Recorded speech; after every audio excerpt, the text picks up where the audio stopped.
오늘은 사도행전 14장입니다.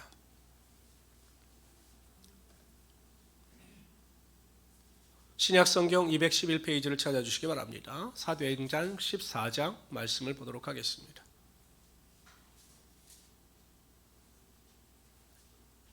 우리가 다시 한번 지도를 보면요, 이렇습니다.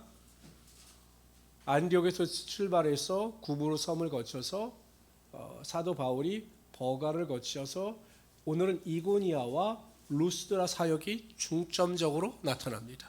어디라고요? 이고니온하고 루스드라 사역이 중점적으로 나타남을 보게 됩니다.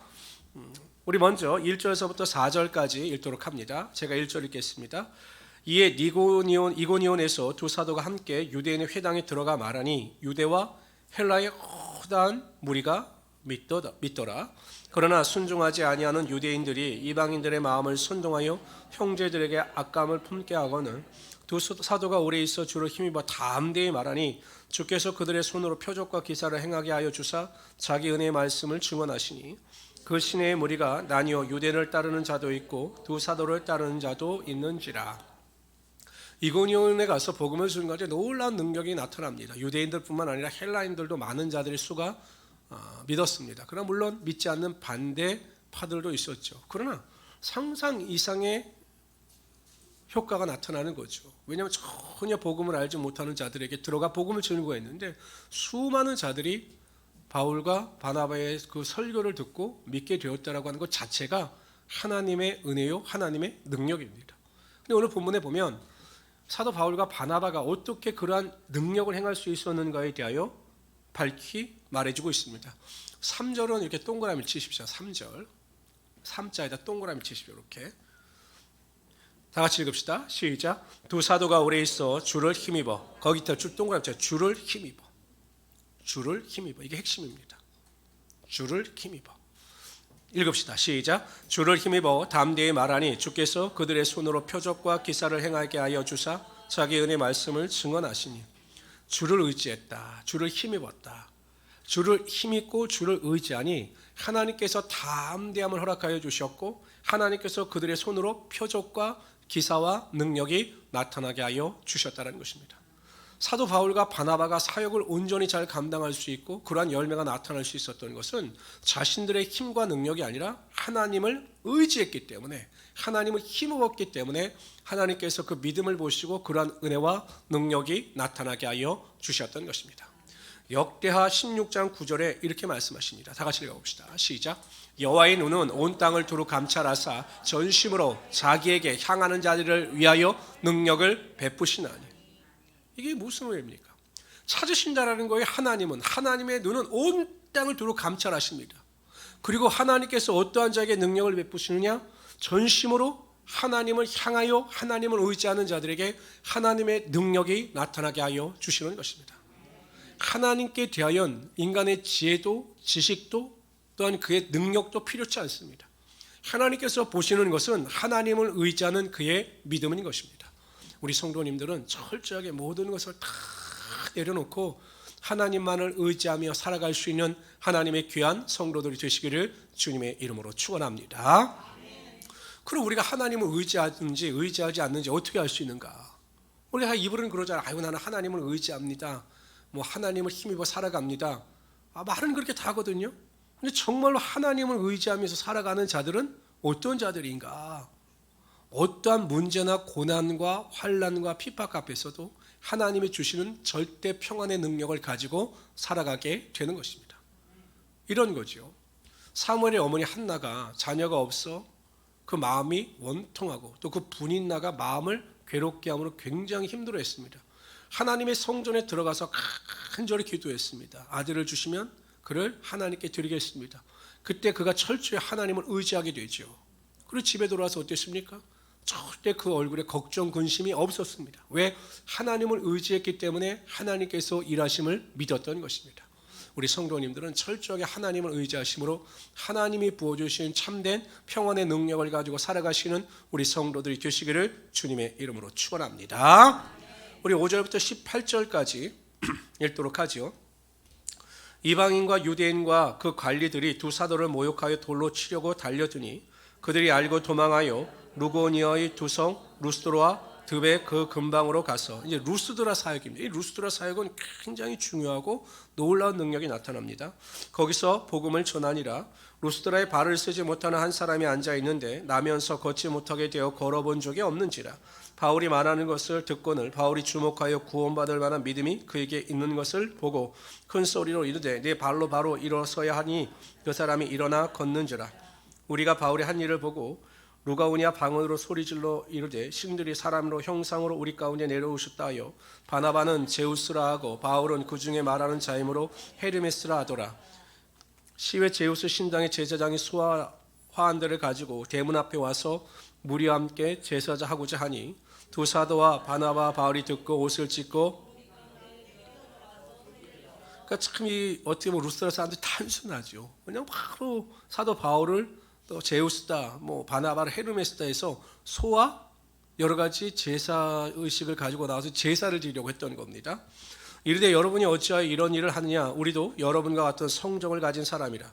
여러분에게 복음을 전하는 것은 이런 헛된 일을 버리고 천지와 바다와 그 가운데 만물을 지으시고 살아계신 하나님께 돌아오게 함이라.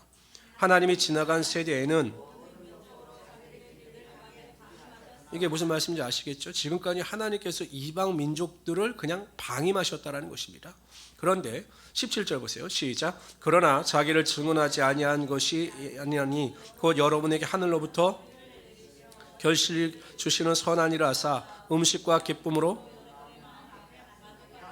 그렇다고 하나님께서 이방 민족을 그냥 버려두셨던 것이 아니다라는 것입니다. 비와 태양과 모든 것을 통해서 먹이고 입히신 것, 이것이 당신들을 향한 하나님의 사랑이고 하나님의 관심이셨다, 이렇게 말하고 있는 것입니다. 18절 다 같이 읽어봅시다. 시작. 겨우 무리를 루스드라에 발을 쓰지 못하는, 그래서 일어서지 못하는, 지금으로 말하면 안전뱅이 장애를 가진 사람이 있었던 것으로 보입니다. 그런데 그걸 일으켜 세워요. 그런데 물론 사도 바울이 능력이 있어서 그를 일으켜 세웠지만 보통 우리가 그 사도행전 3장에 보면 베드로와 요한이 성전 미문에 앉아 있는 그 걷지 못하는 장애를 일으켜 세울 때는 그 앉아 있는 장애인의 믿음에 대해서 강조하지 않습니다. 거기는 베드로와 요한의 믿음이 선포함으로 그를 일으켜 세웠거든요. 근데 오늘 본문에 보면 바울의 능력보다는 일으켜 세움을 받은 그 안진뱅이에게 어떠한 능력이 있었는가, 어떠한 은혜가 있었는가를 설명합니다. 9절 보세요. 9절 보세요. 시작. 바울이 말하는 것을 듣거늘 바울이 주목하여 구원받을 만한 믿음이, 바울이 말하는 것을 관심을 가지고 그가 들었던 겁니다. 그냥 집중해서 들은 거예요. 집중해서 들은 거예요. 그러니까 어찌 보면 그 걷지 못하는 사람의 그 모습이 사도 바울이 딱 보기에도 열심히 듣고 있구나, 은혜를 받고 있구나 라는 것을 알게끔 보였던 거죠.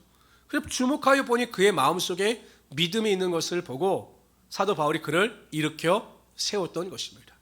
성경은 믿음은 들음에서 난다라고 말씀하셨습니다. 하나님의 말씀을 듣고 그 들은 말씀대로 살아가는 자들에게 하나님의 권세와 능력이 반드시 나타나게 되는 것입니다. 시편 119편 131절 이렇게 말씀하십니다. 시작. 내가 주의 규명을 사모함으로 입을 열고 헐떡였나이다. 하나님은 사모하는 자들에게 반드시 들음으로 말미암아 하나님의 말씀의 능력이 나타나게 하여 주시는 것입니다. 우의독경이라고 하는 말이 있죠. 우의독경. 쇠기에 소의 귀에 경읽기라는 것입니다. 여러분, 소의 귀에다 대고 아무리 경을 읽어도 소가 그 경을 이해하지 못해요. 왜 그럴까요? 소니까. 첫째는 그 의미가 뭐냐? 첫째는 그 말에 관심이 없는 거예요. 소는 그 불경이나 이런 게 관심이 없는 겁니다. 그 경전에 관심이 없는 거예요. 관심이 없기 때문에 들으려고 하지 않는 거죠. 사모하는 마음이 없는 자기들은 아무리 들려줘도 하나님의 은혜와 능력이 나타나지 않습니다. 그러나 하나님의 말씀을 사모하여 듣고 하지 않은 자에게 하나님께서 그 골수가 쪼개지고 그 골수의 능력을 통해서 변화되는 삶의 능력이 반드시 나타나게 하여 주시는 것입니다. 그래서 우리 성도님들은 항상 하나님의 말씀을 사모하십시오. 하나님의 말씀을 듣기를 간구하십시오. 그래서 그 말씀의 능력 가운데 승리하며 살아갈 수 있는 귀한 성도들이 되시기를 주님의 이름으로 축원합니다. 한편 바울과 바나바는 자신들을 신으로 추앙하려고 할 때 거부했습니다. 왜냐하면 바울과 바나바는 이 일을 행하신 것이 하나님이시지 자기들이 아니다는 사실을 분명히 알았기 때문이죠. 그러니까 바나바와 바울은 자신들이 도구다라는 사실을 잊지 않았습니다. 한국에 일어나고 있는 대부분의 이단들은 보면 처음에는 선한 방향으로 하나님의 능력을 행하다가 본인들이 착각을 하는 겁니다. 하나님이 행하신 일을 잊어버리고 마치 내가 그 일을 한 것처럼 생각하다가 착각하다가 이단으로 빠지고 마는 것이죠. 모든 일은 다 하나님께서 하시는 것입니다. 하나님께서 은혜와 능력을 함께하여 주시고 나는 그분의 도구이다라는 사실을 결코 잊지 않기를 바랍니다. 그런데 이 시대의 가장 큰 문제점이 무엇입니까? 내가 인생의 주인인 거죠. 내가 인생의 주인인 것입니다. 가치관을 결정하는 것도 모든 것을 선택하고 결정하는 것도 하나님이 아니라 다 내 자신이 되어서 그 일을 주도해 나간다는 것입니다. 그러니까 이게 훈련이에요, 훈련. 근데 저는 참 안타까운 게 뭐냐면 저는 가끔 그런 생각을 합니다. 예를 들어 이제 우리 성도님들 중에서 내가 무슨 일을 해야 되겠다. 이제 뭐 어떤 일이 잘 안 돼요. 그럼 내가 무슨 일을 해야 되겠다라고 결정을 합니다. 결정. 근데 그 과정 속에서 그 일을 하는 것이 하나님의 뜻인지 하나님께서 그 일을 허락하셨는지 묻지를 않아요. 그렇잖아요. 과연 그 일을 하는 것이 하나님의 뜻인지 아닌지가 첫 번째잖아요. 그리고 그 일을 하기 위해서 무엇을 얻고 직장을 관두고 이건 두 번째 문제잖아요. 근데 성도들은 자기가 하고 싶은 일에 대해서 다 결정을 합니다. 결정을 한 다음에 그 다음에 이제 하나님의 뜻을 묻는 거예요. 이사를 가야 하나요? 어디 직장을 관둬야 하나요? 어디에다 사무실을 얻어야 하나요? 이렇게 묻습니다. 그럼 자신이 다 결정해 놓고 그 뒤에 것을 하나님께 물으면 첫 번째부터 하나님의 뜻이 아닌 것을 선택하고 결정했는데 그 뒤에 하나님께서 그 일에 대해서 역사하시겠느냐라는 것이에요. 이게 다 잘못됐다니까. 이게 사소한 것 같지만 많은 성도님들이 여기에서부터 우를 범합니다. 내가 하고 싶은 일, 내가 해야 할 일을 하는 게 아니에요. 직장 생활이든 사회 생활이든 모든 것이 하나부터 열까지 하나님께 뜻을 묻고 하나님께서 결정해 주신 일에 대하여 우리가 선택하여 나가는 것이죠. 그래서 무엇이 필요합니까? 기도가 필요한 거예요. 기도. 나에게 어떤 일이 주어졌을 때, 해야 할 일이 주어졌을 때 철저하게 하나님 앞에 무릎 꿇고 기도해야 하는 것입니다. 이 일을 해야 합니까? 하지 말아야 합니까? 하나님께서 해야 한다라고 감동을 주시면 어떻게 해야 합니까? 라고 물으면 하나님께서 하나부터 열까지 다 그 길을 인도하여 주심으로 하나님의 축복과 은혜와 능력이 임하게 하여 주시는 거죠. 근데 성도들은 그게 안 돼 있어요. 제가 이렇게 가만히 보면 근데 그게 안 됐기 때문에 하나님의 복을 누리지 못한다는 것입니다. 교회 열심히 다니고 신앙생활 잘한다라고 스스로 믿는데 그 사소한 것이 안 돼 있으니 하나님의 축복과 하나님의 은혜와 능력을 누리지 못하는 것이죠. 저는 확신합니다. 하나님의 말씀대로 살아가면 우리가 잘못 살 수가 없어요. 하나님께서 하나님의 뜻대로 순종하고 살아가는 자에게 하늘의 문을 여시고 하늘의 신령한 복과 땅의 기름진 복으로 채워주신다라고 약속하셨기 때문이죠. 근데 문제는 무엇이냐? 우리가 그러한 지혜를 구하지 아니하고 그러한 믿음을 구하지 않기 때문에 우리가 하나님께서 기뻐하시는 축복을 누리지 못한다는 것입니다. 기억하십시오. 우리의 삶의 주인은 우리가 아닙니다. 하나님이십니다. 하나에서부터 열까지 철저하게 하나님께 묻고 하나님께 기도하며 살아가시는 하나님의 귀한 성도들이 되시기를 주님의 이름으로 축원합니다. 제가 예전에 어떤 분하고 교회를 다니시는 분인데 이분도 열심히 교회 다니셨다고 하는데 이야기를 들어보니까 사업을 했는데 100점 100배 거의 10번을 했는데 다 망하셨대요. 근데 저한테 그 이야기를 하셔요. 아유, 하나님께서 저를 겸손하게 만드시려고 그러셨던 것 같다고. 제가 이야기 자세히 들어보니까 하나님께서 그분을 겸손하게 만드시려고 망하게 하신 게 아니에요. 그분은 망할 짓만 골라서 했더라고요. 망할 짓만 골라서 했어요. 왜 그런가 했더니 하나님께 지혜를 구하지 않고 하나님의 뜻을 묻지 않고 자신이 하고 싶은 일을 하는 거예요. 여러분 그렇잖아요. 내가 사업 자금이 없어요. 열심히 기도하는데 하나님 나에게 사업 자금을 주십시오. 사업 자금을 주십시오. 근데 하나님께서 사업 자금의 문을 열어주지 않아요. 그럼 어떻게 합니까? 기다리든지. 그건 하나님의 뜻이 아니잖아요. 그런데 그냥 들어놓아가지고 돈 나와라 뚝딱 돈 나와라 뚝딱. 이래서 빚을 얻어다 사업하고 이러니 망할 수밖에 없지. 하나님의 뜻이 아닌데. 그건 하나님께서 겸손하게 하시려고 그분을 그렇게 만드신 것이 아니라 처음서부터 하나님께 기도하고 하나님의 뜻을 구하지 아니하였기 때문입니다. 근데 성도들이요, 이 세밀한 부분에 대해서는 너무 무지합니다. 그냥 믿어라. 근데 믿는다라고 하는 것을 성경을 자세히 읽어보면 하나님의 뜻이 다 그 안에 있는데 그것을 세밀하게 내 삶에 적용하지 못하기 때문에 우리가 정말로 어리석은 길을 걸어갈 수밖에 없다라는 것입니다. 성도 여러분, 우리 권사님들이나 장로님들은 이제 뭐 그럴 기회가 별로 없으시겠지만 정말 자녀들을 위해서 또 손자 손녀들을 위해서 항상 하나님께 맡기고 하나님의 지혜를 구하며 살아갈 수 있는 그 믿음을 가질 수 있게 해달라고 기도하심으로 항상 선한 길을 걸어갈 수 있는 하나님의 귀한 성도들이 되시기를 주님의 이름으로 축원합니다. 그러니까 그렇게 물으셔야 돼요. 나 이거 하고 싶습니까? 자녀들이, 믿음의 자녀들 이거 하고 싶어요, 이거 해야 된다고 생각해요. 그러면 꼭 충분히 기도해 봤니? 라고 물어봐야 되는 거죠. 충분히 기도해 봤니? 하나님께서 그 일을 기뻐하시니? 라는 것을 물어봐야 하나님께서 내 주인의 인생의 주인이 되심을 우리가 시인하게 된다는 겁니다. 19절부터 21절까지 읽읍시다. 시작. 유대인들이 안디옥과 이고니온에서 와서 무리를 충동하니 그들이 돌로 바울을 쳐서 죽은 줄로 알고 시외로 끌어내치니라.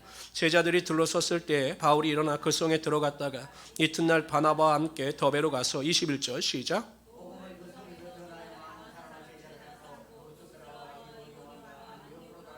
예, 거기까지 읽습니다. 상반절까지 읽었어야 되는데. 루스드라에서 죽음을 경험하죠. 복음을 증거하다가 이고니온에서 온 무리들이 무리를 충동해서 사도 바울을 돌로 쳤는데 사람들은 숨을 쉬지 않으니까 죽은 걸로 생각하여 성 밖으로 그의 시신을 끌고 나온 겁니다. 그래서 이거 장례를 어떻게 치러야 될까 고민하고 있는데 피투성이가 됐던 사도 바울이, 죽은 줄 알았던 사도 바울이 벌떡 일어나는 겁니다. 그리고 어떻게 합니까? 도망갔습니까? 아니면 루스드라로 다시 들어가서 복음을 증거했습니까? 만약에 피를 철철 흘리는 사도 바울이 루스드라 성에 다시 들어와서 복음을 증거할 때 그 사도 바울을 보는 유대인들의 마음이 어땠을까요? 저는 무서웠을 것 같아요. 야, 저 사람은 진짜 복음에 미친 사람이구나. 근데 여러분, 사도 바울이 돌에 맞아서 죽을 뻔하다 살아났어요. 그럼 우리 같으면 어떻게 합니까? 루스드라를 멀리하고 야, 빨리 도망가자. 이랬어야 되는데 사도 바울이 또 복음을 가지고 루스드라에 들어가서 죽기를 각오하고 전파한 이유가 어디에 있습니까? 하나밖에 없어요. 학자들은 보통 루스드라에서 그가 죽음 직전에 갔다가 다시 살아난 그 경험을 고린도후서 12장에서 고백하고 있다라고 이야기합니다. 그때 사도 바울은 죽어서 천국을 경험하고 온 것입니다. 고린도후서 12장 1절 4절에 이렇게 이야기합니다. 무익하나마 내가 부득불 자랑하노니 주의 환상과 계시를 말하리라. 내가 그리스도 안에 있는 한 사람을 아노니. 이 사람이 누구일까요? 사도 바울 참 순진한 것 같아요. 우리가 딱 봐도 사도 바울인 걸 알잖아요. 근데 사도 바울은 아닌 척하고 이야기하는 겁니다. 내가 그리스도 안에 있는 한 사람을 아노니 그는 14년 전에 셋째 하늘에 이끌려간 자라. 그가 몸 안에 있었는지 몸 밖에 있었는지 나는 모르거니와 하나님은 아시느니라. 내가 이런 사람을 아노니 그가 몸 안에 있었는지 몸 밖에 있었는지 나는 모르거니와 하나님을 아시느니라. 그가 낙원으로 이끌려가서 말로 표현할 수 없는 말들을 들었으니 사람이 가히 이르지 못할 말이로다. 이때 사도 바울은 천국을 경험한 겁니다. 야, 천국은 아름답구나. 그리고 천국은 사명을 감당한 자들에게 상급의 면류관이 있구나. 이것을 확실하게 알았던 거죠. 그래서 피투성이가 된 채 깨어났을 때 도망을 거신 것이 아니라 자신의 사명을 감당하기 위하여 다시 루스드라로 들어간 것입니다. 기억하십시오. 성도 여러분, 천국은 확실히 존재합니다. 그리고 천국의 소망을 이루고 살았던 자들에게 하나님의 분명한 상급이 있습니다. 그러므로 세상을 살아가지 말고 세상을 섬기지 말고 오직 하나님만을 섬기며 하나님께서 기뻐하시는 일을 행하며 살아가시는 우리 귀한 성도들이 되시기를 주님의 이름으로 축원합니다. 우리 21절 하반절에서 28절까지 읽도록 하죠. 루스드라와 이고니온 시작. 루스드라와 이고니온과 안디옥으로 돌아가서 제자들의 마음을 굳게 하여 이 믿음에 머물러 있으라 권하고 또 우리가 하나님의 나라에 들어가려면 많은 환난을 겪어야 할 것이라고 각 교회에서 장로들을 택하여 금식 기도하며 그들이 믿는 주께 그들을 위탁하고 피시디오 가운데로 지나서 밤빌리에 이르되 말씀을 버가에서 전하고 아달랴로 내려가서 거기서 배 타고 안디옥에 이르니 이곳은 두 사도가 이룬 일을 위하여 전에 하나님의 은혜에 부탁한 곳이라. 그들이 이르되 교회를 모아 하나님이 함께 행하신 모든 일과 이방인들에게 믿음의 문을 여신 것을 보고하고 그들이 밟아간 그 길을 다시 역으로 돌이켜서 안디옥으로 돌아옵니다. 돌아오면서 그 세워진 교회 성도들에게 메시지를 전합니다. 첫 번째는 믿음에 머물러 있어라. 그러니까 믿음을 우리가 얻는 것도 중요하지만 믿음을 지켜 행하는 것이 더 중요하니 항상 믿음 안에서 거하라 라고 믿음을 강조합니다. 두 번째는 하나님 나라를 위하여 환난을 겪을 것이다. 예수를 믿게 되면 좋은 일만 있고 축복만 있을 것이다 생각하지 말라. 믿음으로 말미암아 고난과 핍박이 있을 것이다 라고 사도 바울이 이야기했습니다. 예수님께서 제자들에게 마가복음 8장 33절에서 이렇게 말씀하십니다. 아무든지 나를 따라오려거든 자기 십자가를 지고 나를 쫓을 것이니라. 좁은 문으로 들어가라 이렇게 말씀하셨습니다. 예수 그리스도를 믿는 것, 하나님의 자녀가 되는 것, 우리의 십자가를 지고 좁은 문으로 들어가는 길입니다. 환난과 핍박이 있고 어려움이 있습니다. 그러나 여러분 기억하십시오. 우리가 좁은 길, 좁은 문으로 들어가나 후에 그 길이 넓은 문, 축복의 길이 된다라는 사실입니다. 비록 이 땅에서 고난과 환난을 당한다 할지라도 하나님 나라에서 우리가 큰 상급을 누리며 살아갈 것이고 우리가 이 땅에서 핍박을 당할지라도 후에 하나님께서 그 핍박을 통해서 하나님의 축복이 반드시 임하게 하여 주시는 것입니다. 예수님께서 분명히 우리에게 약속하셨습니다. 그래서 모든 것을 맡기며 살아갈 수 있는 하나님의 귀한 성도들이 되시기를 주님의 이름으로 축원합니다. 한편 사도 바울은 모든 걸 다 하나님께 맡겼습니다. 자신이 최선을 다하고 복음을 증거한 다음에 그 뒤에 일은 다 하나님께 맡겼습니다. 우리 23절 봅시다. 읽어봅시다. 시작. 각 교회에서 장로들 택하여 금식 기도하며 그들이 믿는 주께 예수님께 그들을 위탁했다. 그들을 맡겼다라는 것입니다. 장로들과 성도들을 맡겼다라는 것입니다. 여러분들은 여러분의 삶의 모든 문제를 하나님께 맡기십니까? 맡기십니까? 대답들이 연약하십니까? 맡기셔요? 맡긴다는 의미가 뭘까요? 맡긴다는 의미. 맡겼어요. 맡긴다는 의미는 무엇일까요? 걱정하지 않는다. 그런데 우리는 이렇게 생각, 맡긴다. 나는 아무 일도 하지 않는다. 이걸 맡긴다라고 생각합니다. 아니에요. 그러니까 이게 맡긴다라고 하는 의미는 과정이 있고 결과가 있는 겁니다. 사람들은 과정도 결과도 하나님께 맡긴다 이렇게 생각을 해요. 예를 들어 제가 병원에 갔습니다. 그랬더니 의사가 위에 종양이 있다. 조그만 암이 발견됐다. 그럼 제가 하나님께 맡깁니다. 그래서 어떻게 하느냐? 병원도 가지 아니하고 약도 먹지 않고 하나님, 내가 하나님께 맡겼습니다. 내 병을 고쳐 주십시오 했습니다. 맡긴 겁니까? 안 맡긴 겁니까? 예? 아니 고쳐주시는데 맡긴 거 아니에요? 하나님께서 치료하시는 방법은 당연한 것이에요. 하나님께서 의사도 만들어 주신 것이고 약도 만들어 주신 거기 때문에 하나님께 맡긴다라고 하는 것은 우리가 하나님 내 병을 고쳐주심을 믿습니다. 의사를 통해서 하나님께서 확실하게 고쳐주실 것을 믿습니다. 라고 최선을 다하면서 기도하는 것이 하나님께 맡기는 거예요. 이 과정이거든요. 결론은 살리시는 분도 하나님이시고 죽이시는 분도 하나님이시니까 생명을 앗아가시는 분도 하나님이세요. 내가 최선을 다해서 노력했지만 그래서 하나님이 살려주시는 것도 하나님의 뜻이고 나의 생명을 데려가시는 것도 하나님의 뜻입니다. 결과를 맡기는 것이 하나님께 맡기는 거예요. 결과가 내 뜻대로 되지 않는다는 것, 그래서 그것 때문에 낙심하고 절망하는 것, 이거 하나님께 맡긴 것 아닙니다. 우리가 생각하는 최고의 선과 하나님이 생각하시는 최고의 선은 달라요. 그렇기 때문에 내 뜻대로 되지 않아도 그것이 하나님께서 행하신 일이기 때문에 나는 그것을 믿고 맡기는 겁니다. 그렇기 때문에 여러분 맡기는 사람은 어떤 사람이냐? 마음이 평안한 사람입니다. 그 결과가 어떠하든지 간에 하나님께서 행하신 것을 믿기 때문에.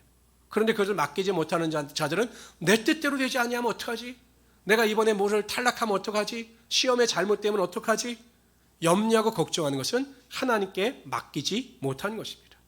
성도님들은 철저하게 하나님께 다 맡기며 살아가시는 하나님의 귀한 성도들이 되시기를 주님의 이름으로 축원합니다. 그렇기 때문에 결과에 대해서는 실망할 필요가 없어요. 낙심할 필요가 없어요. 내 뜻대로 되지 않았다고. 근데 괜히 우리 성도들은 맡기지 않고 그냥 내 뜻대로 되기를 원하는 거죠. 그렇기 때문에 뭐 결과가 이상하게 나오면 마치 하나님이 잘못하신 것처럼 하나님을 원망하고 불평합니다. 하나님은 한 번도 실수하지 않으셔요. 오히려 우리가 생각하는 것보다 더 좋은 곳에 채워주셔요. 잘못돼도 오히려 그것을 통해서 하나님의 선을 이루어 가시는 하나님이 되신다라는 것입니다. 그래서 이러한 믿음을 가지고 철저하게 모든 것을 하나님께 맡기며 살아가시는 귀한 성도들이 되시기를 주님의 이름으로 축원합니다. 사도행전 15장으로 갑시다. 우리 1절 2절 읽도록 하죠. 시작. 어떤 사람들이 유대로부터 내려와서 형제들을 가르치되 너희가 모세의 법대로 할례를 받지 아니하면 능히 구원을 받지 못하리라 하니 바울 및 바나바와 그들 사이에 적지 아니한 다툼과 변론이 일어난지라. 형제들이 이 문제에 대하여 바울과 바나바 및 그 중에 몇 사람을 예루살렘에 있는 사도와 보내기로 작정하니라. 항상 교회 안에는요 이런 남적인 존재가 존재합니다. 사람들이. 그러니까 교회 안에는 항상 선한 사람들만 있는 게 아니에요. 아니 유대에서 올라온 사람들 나중에 보면 이 사람들은 그 예루살렘 교회에서 파송한 사람들도 아닙니다. 와가지고 엉뚱한 이야기를 하는 거죠. 할례도 받아야 되고 율법도 지켜야 구원을 얻는다. 이 일로 인해서 교회 갈등이 일어납니다. 근데 바울과 바나와 안디옥 성도들은 참 영적으로 깨어있는 사람들이었어요. 이것은 우리가 해결할 수 있는 문제가 아니다. 이러한 이방인들의 선교에 대한 문제가 발생했으니 우리가 예루살렘에 올라가서 예루살렘에 있는 사도들에게 답을 얻어오자 라고 해서 사람을 파송하게 되는 겁니다. 우리 3절에서 11절까지 읽읍시다. 시작. 그들이 교회의 전송을 받고 베니게와 사마리아로 다니며 이방인들이 주께 돌아온 일을 말하되 형제들이 다 크게 기쁘게 하더라. 그러니까 내려가면서 이제 교회들에게 이방인들에게 나타난 하나님의 축복과 구원에 대해서 설명을 하는 모든 자들이 기뻐합니다. 예루살렘에 이르러 교회와 사도와 장로들에게 영접을 받고 하나님이 자기들과 함께 계시어 행하신 모든 일을 말하며 바리새파 중에 어떤 믿는 사람들이 일어나 말하되 이방인에게 할례를 행하고 명하는 것이 마땅하다 아니라. 그러니까 그 예루살렘 교회도 여전히 성령의 능력을 받아서 믿음으로 구원 얻는다라고 하는 것을 확실히 알았음에도 불구하고 이 바리새파 중에서 믿는 사람들 중에는 여전히 자신의 생각에서 벗어나지 못하고 할례와 율법을 강조하고 있습니다. 더군다나 그 당시엔 초대교회이기 때문에 신학적인 기초나 또한 교회 공통된 어떤 교리가 없었기 때문에 이게 혼란을 겪었던 거죠. 그래서 지금 총회, 공회가 처음으로 모이게 되었던 겁니다. 사도와 장로들이 이 일을 의논하러 모여 많은 변론이 있은 후에 베드로가 일어나 말하되 형제들아 너희도 알거니와 하나님이 이방인들로 내 입에서 복음의 말씀을 들어 믿게 하시려고 오래전부터 너희 가운데 나를 택하시고 또 마음을 아시는 하나님이 우리에게와 같이 그들에게 성령을 주어 증언하시고 믿음으로 그들의 마음을 깨끗이 하사 그들이 우리나 차별하지 아니하셨느니라. 그런데 지금 너희가 어찌하여 하나님을 시험하여 우리 조상과 우리도 능히 맺지 못하던 멍에를 제자들의 목에 두려느냐. 그러나 우리는 그들이 우리와 동일하게 주 예수의 은혜로 구원받는 줄을. 많은 논쟁이 있었습니다. 그러니까 한쪽으로 기울이지 않고 팽팽했던 것 같습니다. 그랬더니 그것을 듣고 있던 베드로 사도가 일어나 이야기를 합니다. 왜냐하면 베드로 사도는 경험이 있었습니다. 이방인인 고넬료. 왜냐하면 이 베드로도 하나님께서 주신 거룩한 것을 자신이 더럽다고 먹지 않았거든요.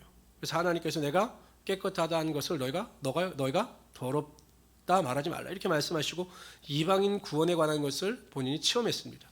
근데 여러분 우리가 그 사도 베드로가 고넬료의 집에 가서 설교할 때 보면 그는 할례도 행하지 아니하고 율법에 대해서 말하지 않았습니다. 오직 베드로는 그리스도의 복음에 대해서 선포합니다.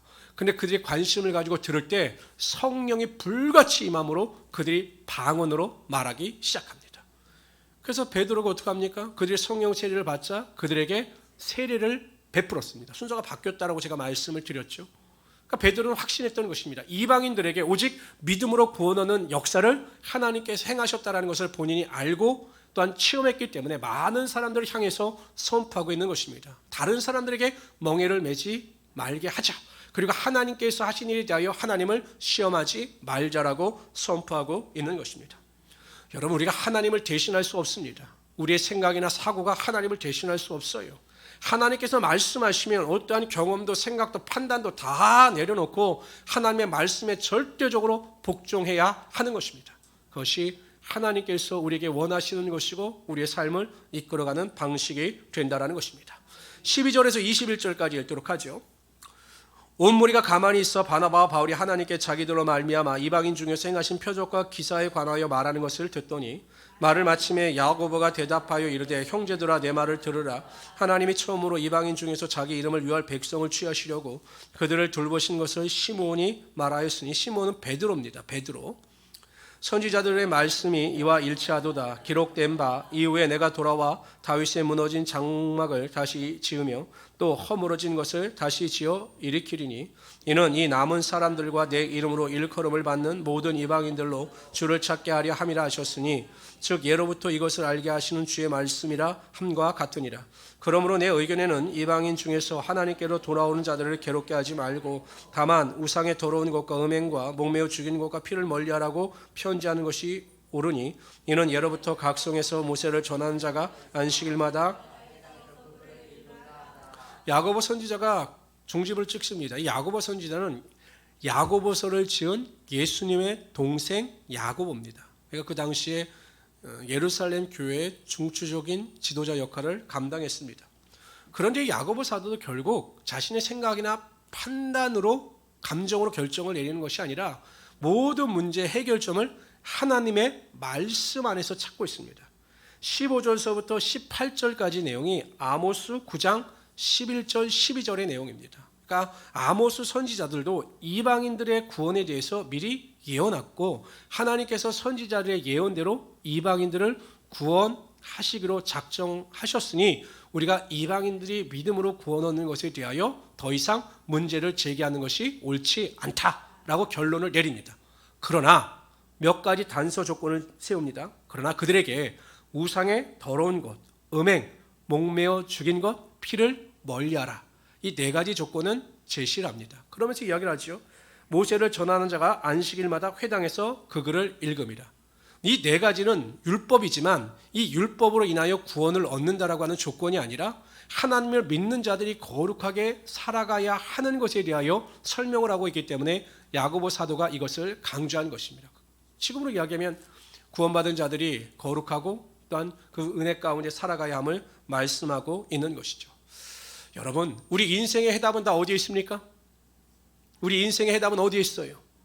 말씀에 있어요. 말씀. 하나님의 말씀. 하나님, 시편 기자 뭐라고 이야기합니까? 시편 119편 105편에 보면 주의 말씀은 내 발의 등이요 내 길의 빛이니이다. 말씀 안에 우리의 삶의 모든 해답이 있습니다. 그러나 100% 있는 것은 아니에요. 예를 들어 내가 저 사람과 결혼을 해야 할까요?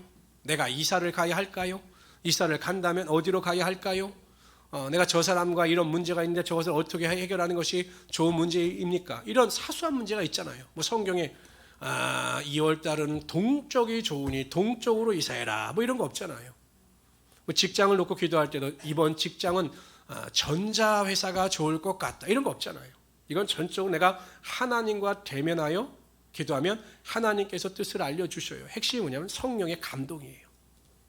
한번 해보세요, 여러분. 정말 성령 충만하잖아요. 내가 어떤 일을 하고 싶어요. 그 일을 해야만 할 것 같아요.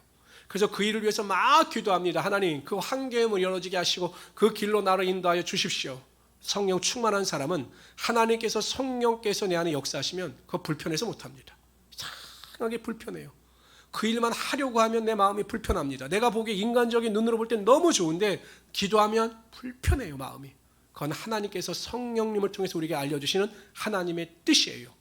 해야 될까요? 하지 말아야 될까요? 하지 말아야 되는 거죠. 또 우리가 어떻게 하나님의 뜻을 알 수 있느냐? 다양한 방법이 있어요. 성도들을 통해서, 환경의 문을 통해서, 어떤 주일날 하나님의 메시지를 통해서 하나님의 뜻을 알 수가 있는 거예요. 내가 전혀 생각지도 못하고 주일날 왔는데 갑자기 목사님이 나에게 해당하는 말씀을 하신다. 그건 하나님의 뜻인 거죠. 그 말씀에 순종해야 한다는 것입니다. 내가 어떤 분과 기도를 나누고 있는데 갑자기 권사님이 그 문제에 대해서 나에게 말씀을 하시는 거예요. 그건 하나님의 음성일 수가 있다는 것입니다. 그러나 그것도 전적으로 의지하면 안 됩니다. 항상 우리는 판단할 때 하나님의 말씀, 성령의 감동, 또한 사람들의 의식, 음성 이걸 다 종합해 봐서 본인이 하나님이 주신 지혜 가운데 결정할 수 있어야 한다라는 것입니다. 근데 이게 안 됐어요. 참 우리는 이 훈련을 해야 합니다. 훈련. 이런 말 하죠. 행동하고 생각하지 말고 생각하고 행동하라. 이런 말씀도 많이 들으십니까? 그거 고치셔야 합니다. 고치셔야 돼요. 어떤 분은 항상 심사숙고하고 행동해야 되는데 행동을 하고 나서 아이고 이게 무슨 일이지 생각을 해요. 행동을 먼저 한 사람은 항상 후회합니다. 행동을 먼저 한 사람 실수하고, 그러나 생각을 먼저 하고 행동을 취한 사람들은 그만큼의 실수가 적어요. 행동하고 기도하지 말고 기도하고 행동하면 하나님께서 반드시 그 기도 가운데 하나님의 능력이 나타나게 하여 주시는 거죠. 항상 하나님의 음성을 들을 수 있고 하나님의 뜻대로 살아갈 수 있는 우리 성도들이 되시기를 주님의 이름으로 축원합니다. 믿으시죠? 쇠기의 경일기가 아니기를 바랍니다. 우리 22절에 35절까지 읽읍시다. 이에 사도와 장로와 온 교회가 그 중에서 사람들을 택하여 바울과 바나바와 함께 안드로고 보내기를 결정하니 곧 형제 중에 인도자인 바사바라 하는 유다와 실라더라. 그 편에 편지를 부어 이르되 사도와 장로된 형제들은 안디옥과 수리아와 길르기아에 있는 이방인 형제들에게 문안하노라. 들은 즉 우리 가운데 어떤 사람들이 우리의 지시도 없이, 보세요, 우리 지시도 없이가 아닌 거예요. 그러니까 교회의 질서를 따르는 자들이 아니었던 겁니다.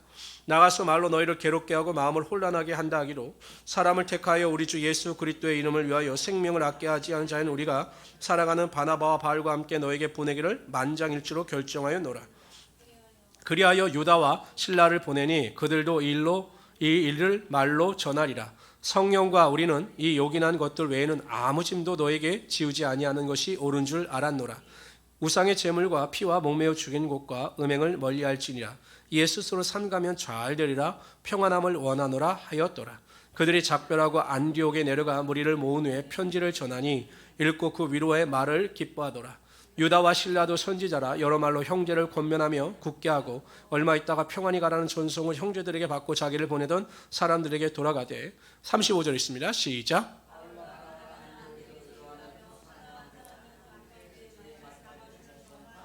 예루살렘 공의의 결과를 안디옥 교회에게 전하죠. 오늘 본문에 보면 유다와 실라를 통해서 전합니다. 그랬더니 여러분 어떤 일이 벌어지냐. 31절 보세요. 읽고 그 위로한 말을 기뻐하더라. 진리가 선포되는 곳에는 항상 하나님이 주시는 기쁨이 있습니다.